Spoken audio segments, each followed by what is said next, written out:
Hello everyone and welcome back to FINCRADLE. As you know, this is Naman Jain. I'm co-founder of FINCRADLE, and at FINCRADLE channel we just try to educate you with all the information about opportunities and options on careers and courses which you can do in the finance field so that you can become successful in your career, right?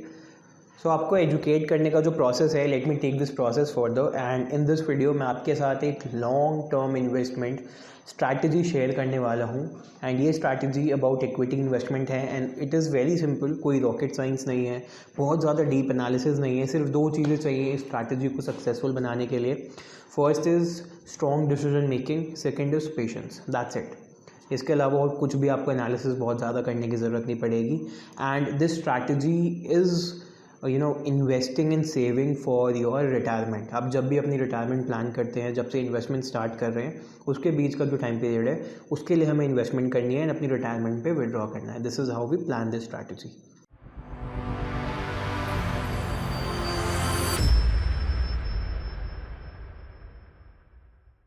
I take an example and उस example को हम लोग Excel sheet पे analyse करके पूरी analysis को derive कर लेंगे। उसी एक्सेल शीट का लिंक मैं आपको डिस्क्रिप्शन बॉक्स में दे दूंगा सो दैट आप अपने इनकम लेवल के अकॉर्डिंग अपना रिटायरमेंट में जितना टाइम बचा है उसके अकॉर्डिंग खुद के लिए एनालाइज कर सको and you can just make an inform decision. In this video I also cover कि स्टॉक्स को कैसे सिलेक्ट करना है, अपनी इनकम का कितना पार्ट लगाना है, राइट?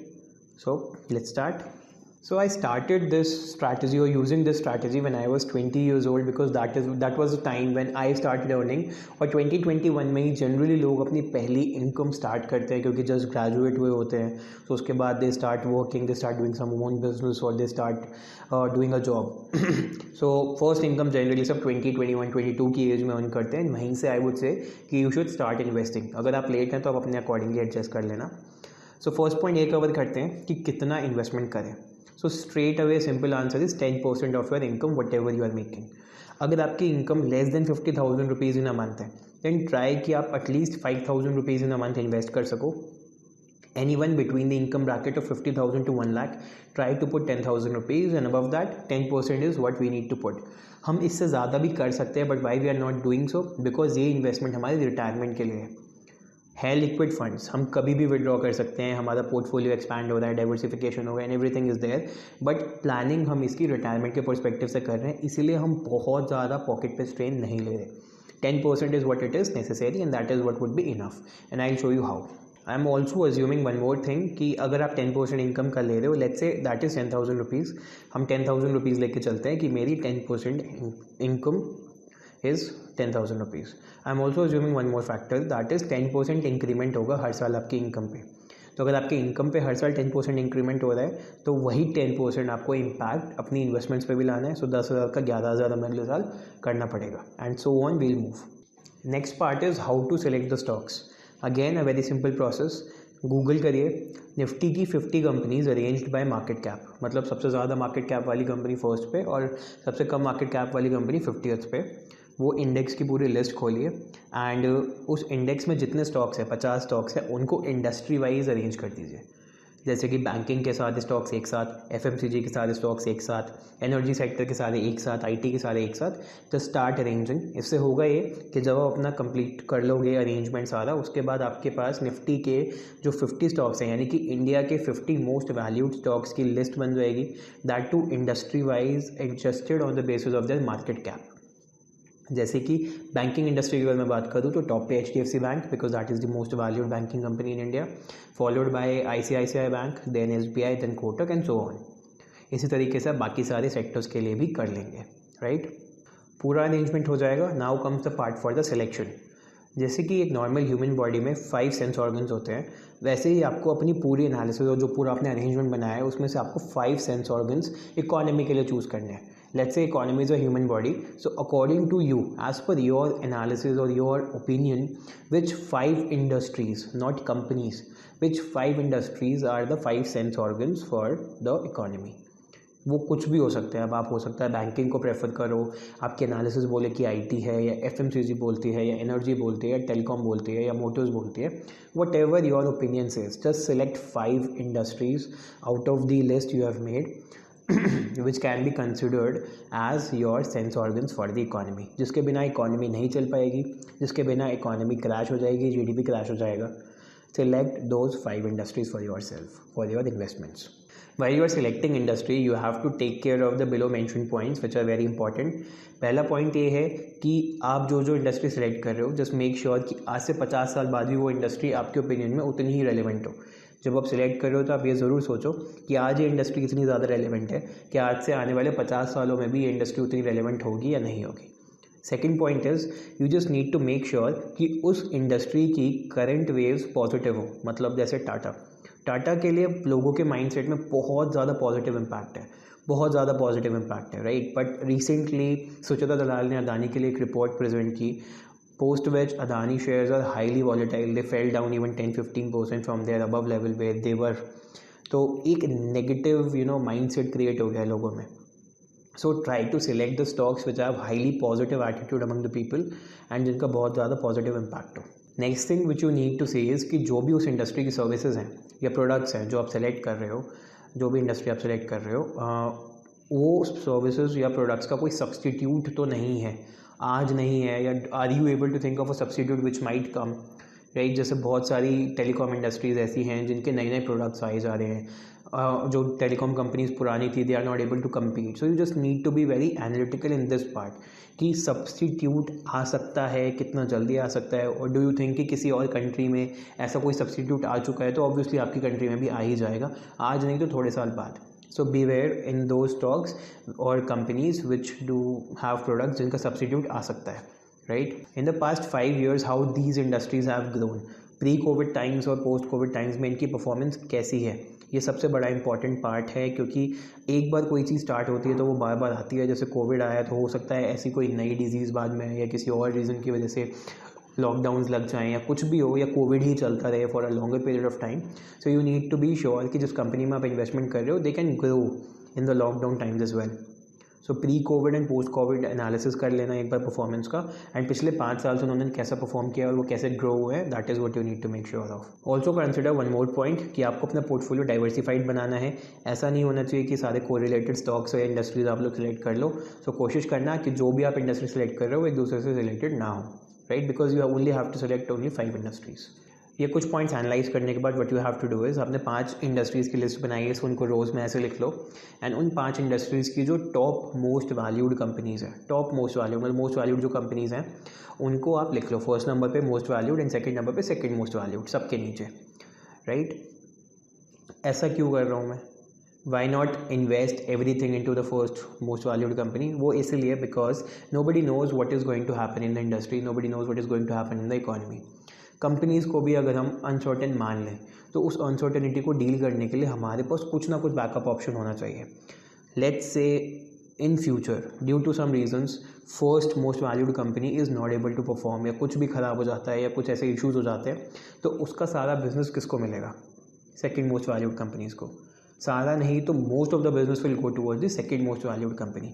एंड अगर in case second most valued company को कुछ हो जाता है तो उसका बिजनेस किसके पास जाएगा, द मोस्ट वैल्यूड कंपनीज़ के पास. सो अगर हम एक कंपनी में लॉस खा भी रहे होंगे तो हम थोड़ा थोड़ा या मे बी थोड़े से ज़्यादा लॉस अपना सेकेंड मोस्ट कंपनी में रिकवर कर लेंगे.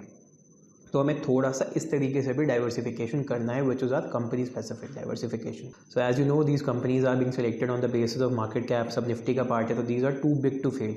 बहुत बड़ी बड़ी कंपनीज हैं. अगर दोनों कंपनीज एक साथ फेल कर जाती है दैट मीन्स कि पूरी इकोनॉमी फेल कर जाएगी, जीडीपी पूरी क्रैश भी हो सकती है, बाकी सारी इंडस्ट्रीज़ पे भी इम्पैक्ट आ जाएगा. सो रिसेशन आ सकता है और हम हो सकता है कुछ साल पीछे चले जाएँ, राइट. सो ऐसा होने के चांसेस बहुत कम है कि पूरी दोनों कंपनीज ही एक साथ फेल हो जाए या पूरी इंडस्ट्री एक साथ फेल हो जाए. तो अब इन्वेस्ट कैसे करना है, see we have 10,000 rupees in a month to be invested. तो हम उसको कैसे डिवाइड करें. So there are 10,000 rupees in your hand in a month and there are 10 companies and 5 industries, right. अब आप कैसे इन्वेस्ट करोगे. व्हाट आई प्रेफर इज़ कि मैं हर महीने एक इंडस्ट्री सेलेक्ट करता हूँ. सो 12 महीने हैं एक साल के, तो मैं इंडस्ट्री को सीक्वेंस में डिवाइड कर लूँगा मंथ वाइज, और जनवरी फरवरी मार्च अप्रैल मई तक अपनी 5 industries then repeat, right. Order matter नहीं करता कि मैं कौन सी इंडस्ट्री में पहले लगा रहा हूँ, कौन सी इंडस्ट्री में बाद में लगा रहा हूँ. वो ऑर्डर इतना ज़्यादा मैटर नहीं करता क्योंकि हम बहुत ज़्यादा लॉन्ग टर्म के लिए इन्वेस्टमेंट कर रहे हैं. तो वो मंथली ऑर्डर इतना मैटर नहीं करेगा। बट ऐसा हो सकता है कि किसी पर्टिकुलर टाइम पीरियड पे कोई कंपनी या कोई इंडस्ट्री थोड़ा सा अंडर परफॉर्म कर रही हो, तो आप उस इंडस्ट्री में पहले इन्वेस्ट कर दो, दूसरी इंडस्ट्री में बाद में इन्वेस्ट कर दो। That sequence you can definitely decide on your own. Now आपको एक इंडस्ट्री में 2 कंपनीज़ में इन्वेस्टमेंट करना है, you can either do 50-50। What I do is 60-40, 60% in the first most valued company and 40% in the second most valued company. इतना ज़्यादा difference नहीं है क्योंकि इंडस्ट्री ग्रो करेगी तो दोनों कंपनीज एक साथ ही ग्रो करेंगी, but still my preference is that way कि मैं 60% फर्स्ट मोस्ट वैल्यूड पे लगाता हूँ एंड 40% सेकंड मोस्ट वैल्यूड पे लगाता हूँ। Alright, so let me take you to the Excel sheet and let's analyze what the data says.